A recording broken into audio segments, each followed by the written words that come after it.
Hello everybody, welcome back to Switch Up Story Time. What are we reading, Joe? The final chapter of... George's Marvellous Medicine! Okay, what's happened so far? Quick recap. George has made a medicine. For his grandma. Yeah, made her big, made her really big. Then given it to all the animals. They went big at first, didn't they? And then they tried to make another medicine.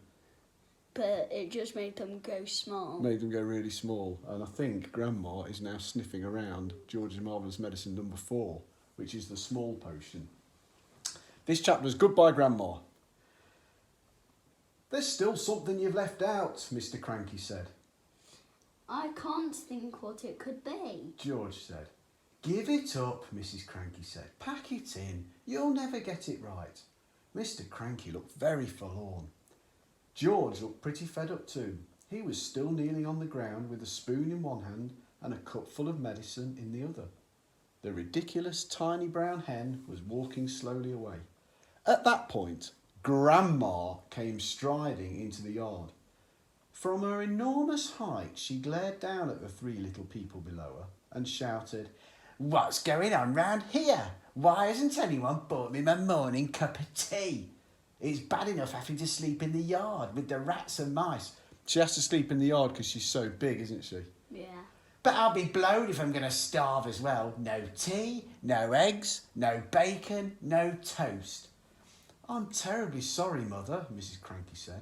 "We've been busy. I'll get you something right away." "Let George get it, the lazy brute," Grandma shouted. Just then, the old woman spotted the cup in George's hand, the cup with the medicine in. She bent down and peered into it. She saw it was full of brown liquid. It looked very much like tea. "Ho ho!" she cried. "Ha ha! So that's your little game, is it? You look after yourself all right, don't you? You make sure you've got a nice cup of morning tea, but you didn't think to bring one to your old grandma. I always knew you were a selfish pig." No, Grandma. George said. This isn't. "Don't lie to me, boy," the enormous old hag shouted. "Pass it up here this minute." "No," cried Mrs. Cranky. "No, Mother, don't. That's not for you." "Now you're against me too, are you?" shouted Grandma. "My own daughter, trying to stop me have my breakfast, trying to starve me out." Mr. Cranky looked up at the horrid woman and smiled sweetly. "Of course it's for you," he said. "You take it and drink it while it's nice and hot." "Don't think I won't," Grandma said, bending down from her great height and reaching out a huge, horrible hand for the cup. "Hand it over, George." No, Grandma. George cried out, pulling the cup away.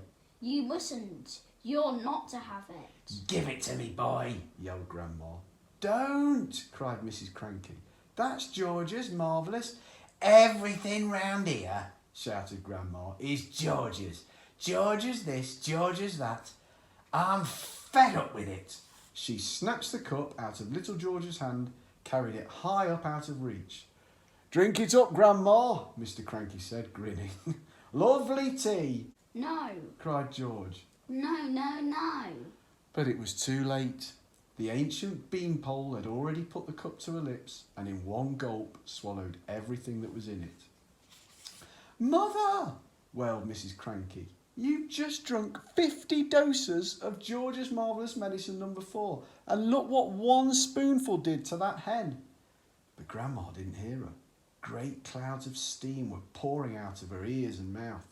She was beginning to whistle. "Oh, this is going to be interesting," Mr. Cranky said, still grinning.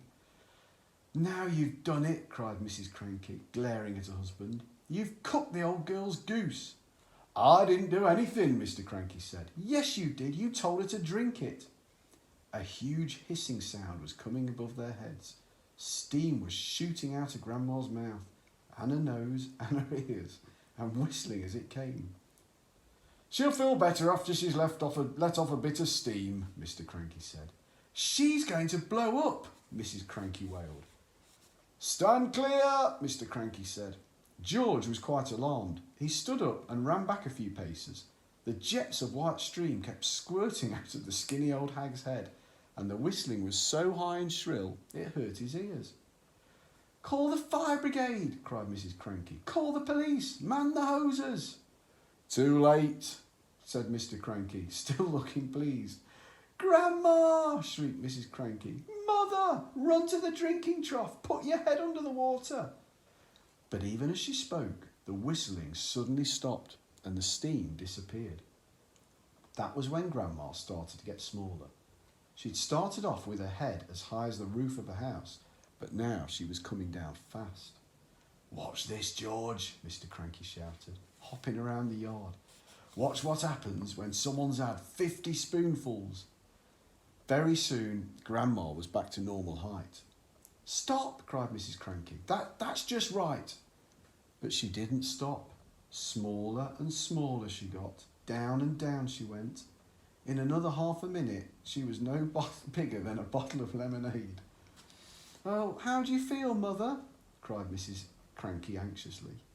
Grandma's face still bore the same foul and furious expression it always had. Her eyes, no bigger than keyholes, were blazing with anger.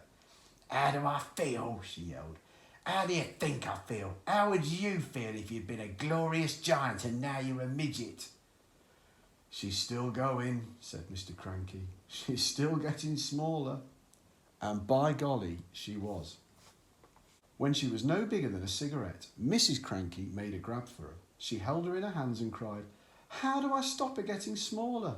You can't, said Mr. Cranky. She's had 50 times the right amount.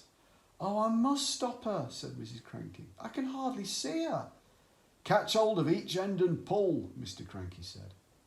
By then, Grandma was the size of a matchstick and still shrinking fast.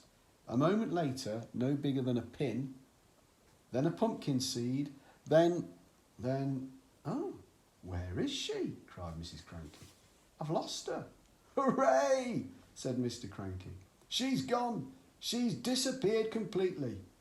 That's what happens if you're a grumpy, bad-tempered old hag, said Mr. Cranky.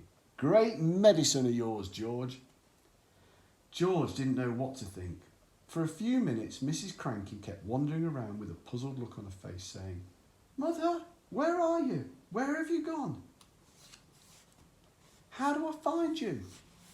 But she calmed down quite quickly, and by lunchtime she was saying, Ah, well, I suppose it's all for the best, really. She was a bit of a nuisance round the house, wasn't she? Yes, Mr. Cranky said, she most certainly was. George didn't say a word. He felt quite trembling. He knew something tremendous had taken place that morning. For a few brief moments, he had touched with the very tips of his fingers the edge of a magic world. Dun, dun, dun. And that's the end of the story. We'll be back next week with another story, I think. So we'll see you very, very soon. Bye-bye-bye.